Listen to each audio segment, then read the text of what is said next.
She makes like video content of old games, like I'm sorry, Juggernaut. baby. If you're gonna have these conversations, can you please let me know? I'm sorry. They're being insanely loud. I am. I'm sorry. I was too loud, guys. I gotta feel in trouble. I'm sorry. My wife wants to go to sleep. I'm sorry, guys. It's my least favorite piece of furniture. I don't know if I have a favorite piece of furniture, honestly. Rebel Yeller says LTG would ban someone for asking that. Yeah, but he's a fucking weirdo. You know, he doesn't have normal social human behaviors. He wants people to watch him stream all day, but then if they dare to ask him a question that, like, has something interesting, like, oh, I want to know a little bit more about you, he thinks he calls them, like, a zesty, you know, homo, and accuses them of having a crush on him, and he bans them. You know, he's a fucking just disturbed individual.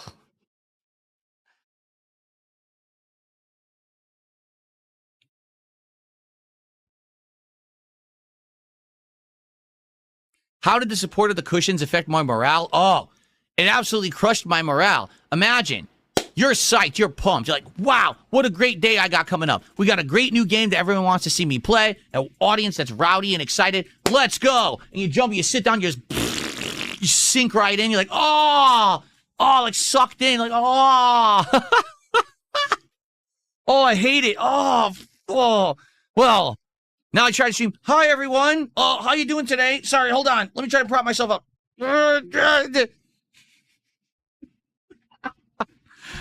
Oh, my God. Zero support. That's right. Zero support. What's going on, Uniqueness? He says, I'm buying Mouse PI for hire right now for $30. I'm going to get Pragmata next. Sounds good. Great. Both great games, in my opinion. Both exceptionally good. In a year in your head day, I don't think he meant to say head day. Maybe he meant to say heyday. How much money were you blowing through a year, like the time when you had the couch? Mr. Magikarp, what are you talking about?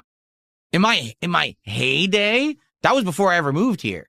Like, my days of having maximum viewership was probably around 2010, 2011, maybe 2012. There was a time when my channel was bringing in 12 million views a month. I think I peaked at 12 million at one point. On average, it would probably bring in between 5 to 10 million views because it would fluctuate greatly depending on the new releases and stuff that came out in a month. But at the end of the year, my channel would blow up in popularity on YouTube. So is that what you mean? Because if that's what you're talking about, I didn't blow through money. What I did is I paid off all my existing debts at that time. Okay. The only thing I didn't have paid off was my mortgage. That was it.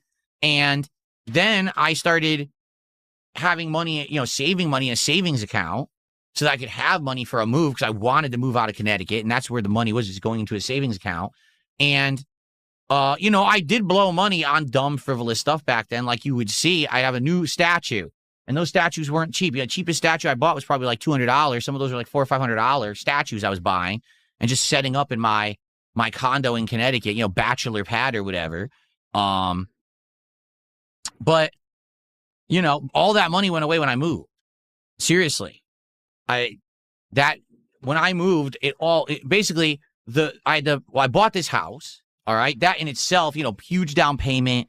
And the cost of furnishing the house, moving across the country, all my shit. I moved all my shit, and that cost a ridiculous amount of money. I got ripped off doing that. And then there was the, you know, travel cost, because I actually had to scope out homes. And so I actually had a whole trip out here to scope out homes. It was a whole expensive trip.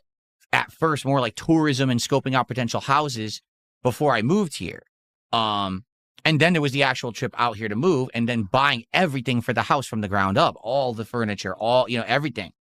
I bought a new PC and everything to stream and all of that. So basically what happened was I had a bunch of money. I moved out here. I blew all the money and then some, getting myself into big debt with the furnishing of the house and everything. And my idea was, I've told this many times before, don't ever get yourself into this problem. Don't assume that just because you're doing good today, you're absolutely going to be doing good tomorrow. Because I made the false assumption that I would at least keep doing as well as I was doing.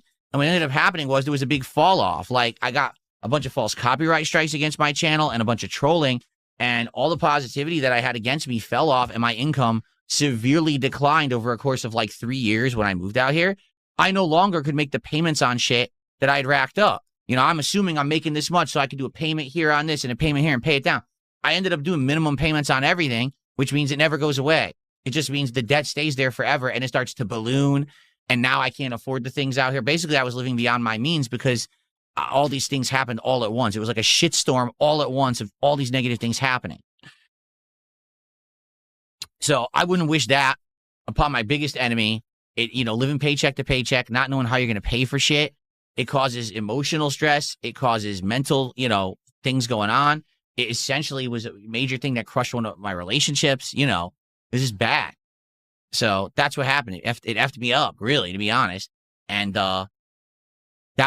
that's mostly on me. Like I said, 80% me, 80% bad choices I made, 20%, I would argue, the negativity on the internet and the people taking away my income. Because if my income had remained the same that it had been, maybe I would have been able to pull myself out of that situation. But my income dipped dramatically by people messing with my channel on the internet, and that also just hurt a lot.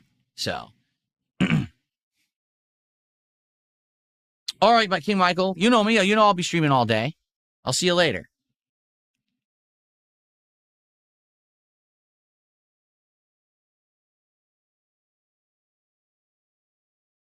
When did I move? 2014.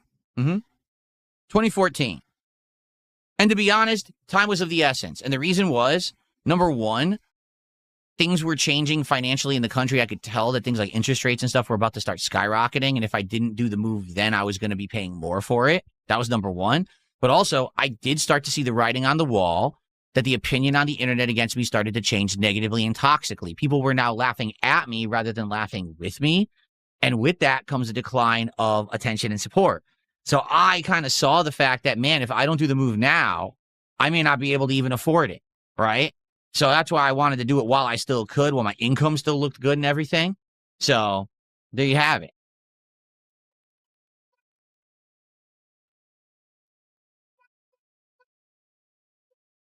You know, I don't know much or anything about RuneScape. I know people have talked about old school RuneScape and shit like that.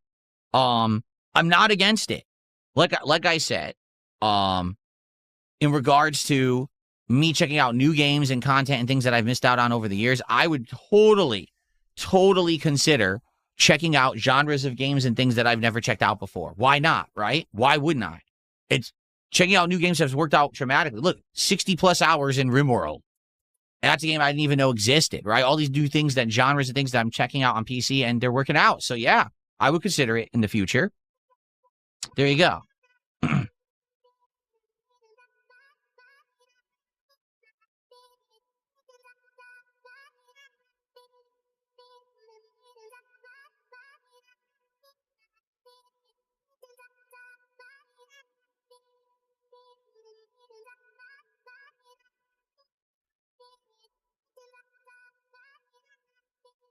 This idiot.